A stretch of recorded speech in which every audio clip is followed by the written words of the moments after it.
Today is the second Sunday of Easter. It's also known as Low Sunday and is the Sunday all over the world on which associates and supply priests preach. And here I am. Hi, I'm Bruce. I'll be your priest today. And the gospel reading for today is the same every year. This Sunday is not on the 3-year cycle, at least for the gospel reading. So we hear again the story of Thomas, the disciple traditionally called Doubting Thomas. But I really don't mind the fact that this story is read year after year because it's a wonderful story. It's about someone who has just lived through the tragedy of Jesus' crucifixion and cannot quite believe the good news that his friends have just told him. Thomas has his doubts. Yet, we live in a world in which some religious folk look upon any form of doubt as heresy, right? You either believe in God or you don't.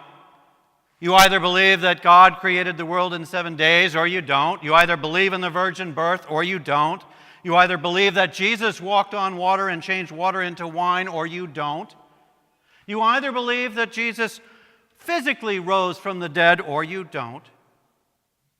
You either believe that every word in the Bible was dropped fully written from heaven into the King James Version or you don't. And if English was good enough for Jesus, then it should be good enough for us, right?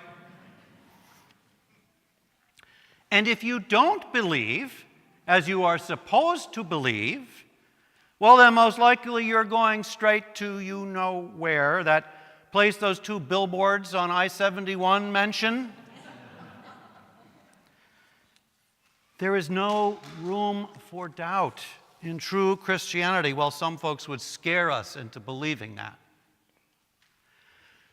The Reverend Frederick Buechner is a retired Presbyterian minister who actually never served a Presbyterian church, and he worships in an Episcopal church. He's a writer. And in 1973, a little book called Wishful Thinking, a Theological ABC, was published. And this short 100-page book contains a variety of entries from comments on Abraham to Zacchaeus, with entries for Buddhism, death, feet, heaven and hell, sin and sloth, love sloth, and many others in between. One of those entries he calls doubt. This short essay is only about 45 words long, and one which I come back to again and again and again. Buechner writes, "Whether your faith is that there is a God or that there is not a God, if you don't have any doubts, you are either kidding yourself or asleep. Doubts are the ants in the pants of faith. They keep it awake and moving." The disciple Thomas had his doubts too. He was not in the upper room when Jesus first appeared to the disciples on that first Sunday after the crucifixion, that Easter day. "We have seen the Lord," they said. Thomas was skeptical and he wanted proof. It almost seems like he wants something like a certificate of resurrection, the long form, before he can really believe that Jesus has been raised from the dead. And can you blame him? I think Thomas can make a much better case for wanting proof than some other folks that have been quoted in the media lately. After all, the man he had followed, Jesus, had been crucified. He was dead, and his body was laid in a burial cave. How could the other disciples have seen the Lord except maybe in their dreams? Thomas needs proof. Show me the marks of the nails. Let me touch his wounds. Then I'll believe. If I didn't know the rest of the story, I'd probably be siding with Thomas. Yet despite his skepticism, there's something about what Thomas says, and perhaps the way he says it, that opens the possibility, however slim, that maybe, just maybe, the other disciples really did see the Lord. Doubts are the ants in the pants of faith. They keep it awake and moving, and Thomas is awake and moving. So then, a week later, Thomas is in the house with the other disciples, and once again, Jesus almost magically appears. He goes over to Thomas and he says, Put your finger here and see my hands. Reach out your hand and put it in my side. Do not doubt, but believe. That was exactly the proof that Thomas said he needed a week earlier. Somehow the risen Lord knew that.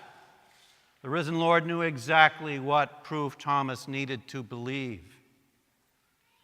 And Thomas, convulsed with tears of all sorts of emotions, kneels before Jesus, hugging him tightly, crying out loudly and clearly and joyfully and convincingly, "My Lord and my God." His faith is awake and moving. My Lord and my God. Thomas gets it. Thomas believes.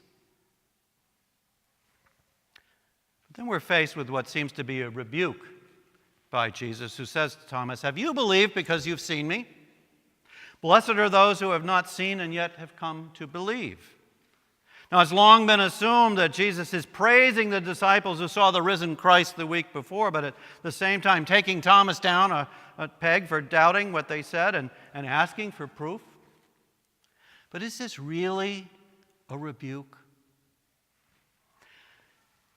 Prominent writers Marcus Borg, who died a couple of years ago, and John Dominic Crossan suggest that maybe Jesus is simply affirming that those who believe without firsthand experience of the risen Jesus are also blessed.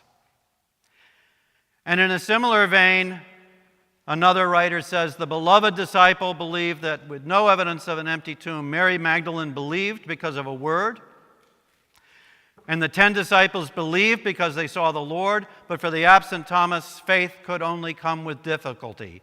Too much was at stake.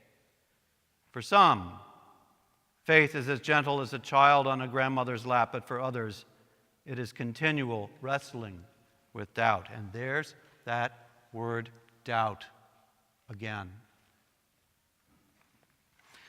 About 20 years after Buechner wrote Wishful Thinking, he wrote what would be considered a sequel. Just like the first volume, Whistling in the Dark, A Doubter's Dictionary, also includes reflections on many topics from A to Z. And there's an excerpt from this essay or this book that Buechner wrote called Believing. He says, believing in God is an intellectual position. It need have no more effect on your life than believing in Freud's method of interpreting dreams or the theory that Sir Francis Bacon wrote Romeo and Juliet. Believing God is something else again. It is less a position than a journey, less a realization than a relationship. It doesn't leave you cold like believing the world is round. It stirs your blood like believing the world is a miracle. It affects who you are and what you do with your life like believing your house is on fire or somebody loves you. We believe in God when for some reason or another we choose to do so. We believe God when somehow we run into God in a way that by and large leaves us no choice to do otherwise. Yeah, Thomas doubted the witness of the other disciples. No one can blame him for that. But Thomas believed God when he saw the risen Lord that day in the upper room in a way that left him no choice to do otherwise. So, listen to your doubts. Ask your questions. Wrestle with your faith. Wrestle with God. You're in good company, not just today, but throughout the biblical witness. My guess is that if you really and faithfully wrestle with all of this and keep an open mind and an open heart, you may find yourself dropping to your knees and saying for the first time, or maybe again for the umpteenth time, my Lord and my God. May it be so. Amen.